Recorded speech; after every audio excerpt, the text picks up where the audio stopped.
Episode 44, Kisah Seorang Pengantar Makanan yang Menjadi Miliarder. Di sisi lain telepon, segera ada suara kasar laki-laki, dan dia dengan marah berkata, "Bocah bau mana yang berani memprovokasimu, dan ingin mati? Brother Tiger, kamu harus mengambil keputusan untukku." Oh, Surong menangis lihua, munculnya hujan sangat menyusahkan. "Tidak apa-apa, jangan menangis, beritahu saudara, saudara akan memotongnya untukmu." Di sisi lain telepon, pria gemuk itu sedang makan dengan beberapa saudara di paviliun Baokui. Tidak ada orang lain, itu Qin Hu, yang bertelanjang dada. Qin Hu terlahir dengan temperamen yang kuat, jadi emosinya sangat mudah tersinggung. Surong adalah kekasihnya, dan jika dia memprovokasi Surong, itu sama saja dengan memukul wajah Qin Hu. Karena itu, dia harus menemukannya kembali. Tidak peduli siapa itu, dia harus memberitahu dia bahwa saya tidak bisa menyentuh orang Qin Hu. Setelah hampir setengah jam, Surong dan sekelompok saudari datang ke paviliun Baokui.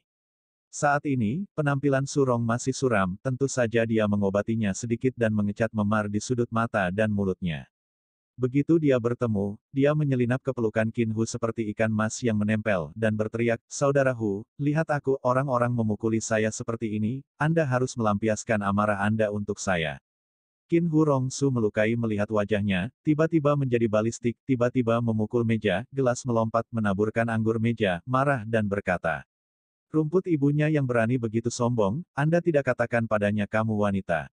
Qin Hu sangat marah. Surong adalah wanita yang tampan, kuncinya adalah hidup dengan baik, dia selalu membuat dirinya gembira di tempat tidur. Bagaimana mungkin dia tidak marah dengan wajah secantik itu dan dipukuli seperti ini? Ini bukan hanya masalah memukuli orang, kuncinya adalah masalah wajah. Surong menangis dan berkata, "Saya berkata, tetapi orang-orang berkata, katakan." Surong tergagap berpura-pura takut, Qin Hu mengerutkan kening dan berteriak, "Apa yang dikatakan pihak lain? Katakan." Dia berkata, "Apa saudara harimau adalah harimau kertas, dan jika dia memiliki kemampuan untuk memintanya datang kepada saya hanya mencabut gigi macannya." Kata Surong. Tentu saja, ini yang dia pikirkan di sepanjang jalan, semuanya dibuat-buat. Saudari lainnya juga mengangguk dengan penuh semangat saat ini. "Ya, Brother Tiger, orang itu sama sekali tidak menatapmu. Dia harus dibunuh. Namanya William Chen. Aku tahu di mana mereka. Mereka pergi ke Arc de Triomphe untuk makan malam." Beberapa wanita, Kizui obrolan mengoceh. Qin Hu penuh amarah dan tidak punya tempat untuk melampiaskannya, dia tiba-tiba bangkit dan menendang kursi, dan berkata dengan marah, "Brengsek. Saya, Qin Hu, keluar dengan Brother Tai selama 7 atau 8 tahun, pertama kali saya bertemu seseorang yang tidak menaruh Laosu di matanya. Oke, Arc de Triomphe, kan? Kalian, bawa orang, tiru guis. Bawakan aku orang buta itu." Tentu saja Qin Hu tidak mengenal William Chen. Tuan William. Sangat disayangkan Qin Hu tahu bahwa Tuan William Chen dipanggil Tuan Chen, tetapi tidak tahu nama aslinya. Selain itu, meskipun Anda tahu nama Tuan Chen adalah William Chen, ada begitu banyak orang dengan nama yang sama di dunia. Raungan yang keras. 7 atau 8 bersaudara di dalam ruangan semuanya bangkit dan bergegas keluar dari kotak dengan marah. Qin Hu tidak akan keluar secara langsung dan kehilangan muka seperti itu. Masalah sepele seperti ini, tentu saja, untuk diselesaikan oleh rakyat. Melihat Qin Hu yang marah, Surong tidak bisa menyembunyikan cibiran di sudut mulutnya, dan bergumam di dalam hatinya, "William Chen, kamu sudah mati. Jika kamu berani memprovokasiku, kamu harus memiliki otot dan kulitmu." Di pihak Jiang Wan, ketika dia tiba di perusahaan di pagi hari, dia merasa bahwa atmosfer di perusahaan itu sangat berat. Semua orang memandangnya seolah-olah tidak ada apa-apa, dan membisikkan sesuatu. Sampai Ketua Huang He memberitahu pertemuan tersebut, Jiang Wan baru mengetahui bahwa sesuatu yang serius telah terjadi pada perusahaan. Zhao Gang, manajer Zhao dari Departemen Pemasaran dipecat. Apa? Manajer Zhao dipecat? Tidak mungkin, bagaimana dia bisa dipecat setelah bertahun-tahun bekerja di perusahaan? Kamu tidak tahu itu. Ayolah, ku dengar Zhao Gang memprovokasi seorang pria bertubuh besar di klub Xingyue beberapa hari yang lalu. Dia dipukuli sampai setengah mati di tempat dan dia masih terbaring di rumah sakit. Dan pria besar itu mengucapkan kata-kata kasar, yang berani menggunakan Zhao Gang, hanya satu yang akan berakhir, menunggu perusahaan bangkrut. Sial, siapa itu hebat? Beritahu kami dengan cepat. Perusahaan itu bergosip. Jiang Wan secara alami mendengarkannya, tetapi dia curiga. Pada saat yang sama, dia lebih percaya lagi bahwa William Chen dapat menyelamatkan dirinya sendiri hari itu, dia pasti terkena cahaya pria besar itu. Oleh karena itu, dia tidak sabar untuk mengetahui berita tentang orang itu lebih jauh lagi. Sayangnya, tidak ada yang mengetahui informasi dari pria misterius itu. Tapi lebih dari itu, semakin misterius, dan semakin banyak Jiang Wan ingin tahu, siapa itu. Jiang Wan linglung sepanjang hari di kantornya, setelah memikirkannya beberapa kali, dia memutuskan untuk menelepon William Chen. Hai, ada apa? Ada suara yang tidak asing di ujung telepon. Jiang Wan ragu-ragu, menggigit bibirnya, dan bertanya, William Chen, aku ingin bertanya padamu, bagaimana kamu menyelamatkanku dari klub Xingyue hari itu? Agak sulit untuk mengatakannya. Lagi pula, karena dia melakukan bisnis Tangren, dia hampir diperkosa oleh pihak lain hari itu. Bagi Jiang Wan, ini masih menyisakan bayangan. William Chen dan Su Qing telah tiba di Arc de Triomphe. Ketika Jiang Wan tiba-tiba menanyakan itu, dia merasa tidak enak. Sederhananya, dia berbohong, dan berkata, hari itu, bos klub memiliki konflik dengan orang lain, dan dia tidak bisa mengurusnya untuk sementara waktu, jadi aku bergegas masuk dan menyelamatkanmu. Sesederhana itu. Jiang Wan terkejut, jelas sebagian tidak percaya. Kenapa kamu tidak percaya apa yang aku katakan?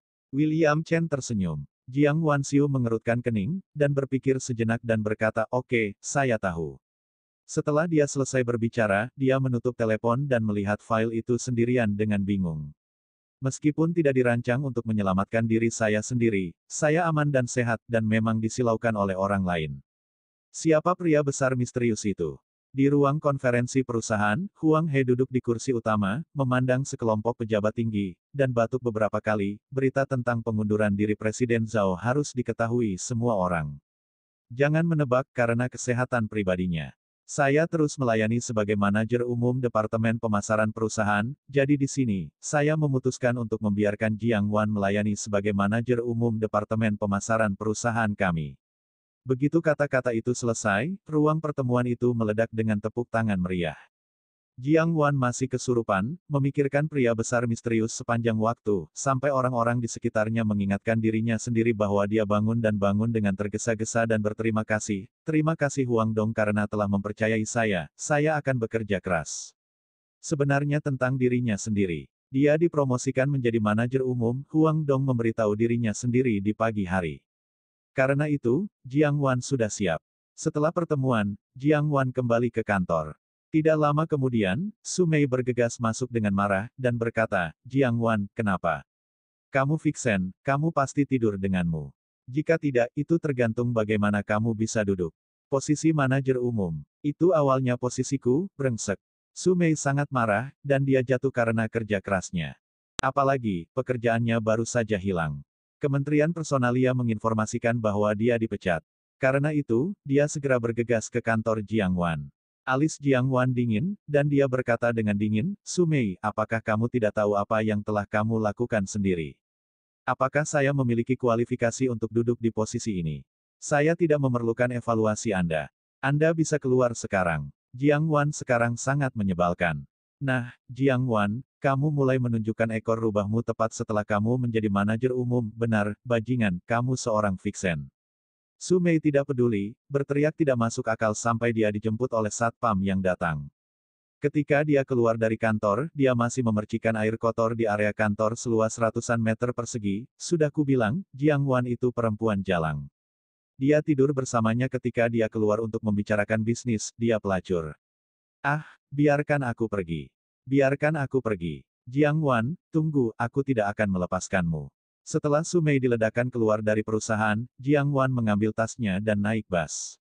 Tiba di klub Xingyue. Dia ingin mencari tahu siapa orang misterius yang muncul hari itu. Namun, ketika dia tiba di Xingyue Clubhouse, dia tahu bahwa Xingyue Clubhouse telah dihancurkan dengan tanah. Di tempat kejadian, hanya ada beberapa bulldozer dan pekerja migran yang sedang dibangun. Halo, apa yang bisa saya bantu? Secara kebetulan, suara lembut dan manis datang dari belakang. Jiang Wan menoleh untuk melihat dan dia melihat seorang wanita tinggi, sangat seksi berjalan di atas catwalk. Benar-benar sempurna, sosoknya bagus, kulitnya juga bagus, terutama senyumnya, dengan perasaan intelektual. Itu adalah Chu Anan. Nona Jiang, kenapa kamu datang ke sini? Chu Anan melihat penampakan sisi lain dengan jelas dan bertanya dengan bingung.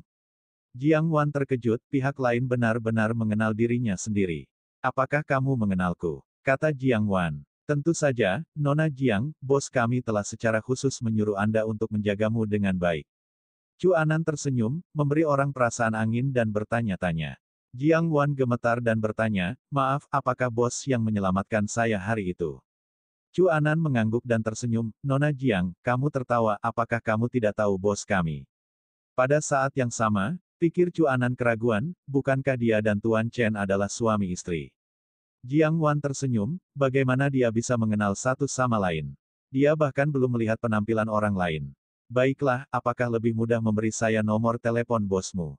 Saya ingin berterima kasih padanya secara langsung. Jiang Wan mendengus. Chu Anan merosotkan mulutnya, merasa sangat aneh, tetapi masih setuju, tentu saja. Setelah itu, dia mengeluarkan ponselnya dan menemukan nomor ponsel bos Chen. Jiang Wan meliriknya, itu adalah nomor yang tidak dikenal tetapi nomor akhir membuat matanya cerah, O513, itu adalah hari ulang tahunnya. Kebetulan. Setelah ragu-ragu sejenak, Jiang Wan masih menelepon, merasa terlalu gugup. Melewati seluruh duniamu, aku telah hidup dalam kemakmuran penuh, silakan maju tanpa melihat ke belakang, akulah yang menunggumu di akhir. Berdering. Salah satu lagu favorit saya. Lagi pula ini masih lagu yang dinyanyikan William Chen ketika dia melamarnya. Apakah ini kebetulan lagi? Jiang Wan menjadi gugup tak bisa dijelaskan, dan sosok William Chen terus-menerus melintas di benaknya. Mungkinkah dia? Pada saat yang sama, William Chen berdiri di gerbang Arc de Triomphe ketika ponselnya tiba-tiba berdering. Dia menyentuh sakunya dan mengeluarkan ponsel, bukan yang ini. Itu satu sama lain. Saya mengeluarkannya dan melihat ide penelepon istri. Segera, William Chen tertegun, matanya membelalak. Bagaimana bisa? Nomor ini belum pernah dipanggil. Dia hanya menyimpannya di buku alamat. Karena ponsel ini, saya tidak pernah menyebutkannya kepada Jiang Wan. Dan nomor ini, dia hanya memberitahu 3 orang, Qiao Fugui, Zheng Tai, dan Chu Anan. Mereka yang mengetahui nomor ini adalah mereka yang mengetahui identitasnya. Mengapa Jiang Wan menelepon saya? Mungkinkah identitasnya terungkap? Bersambung.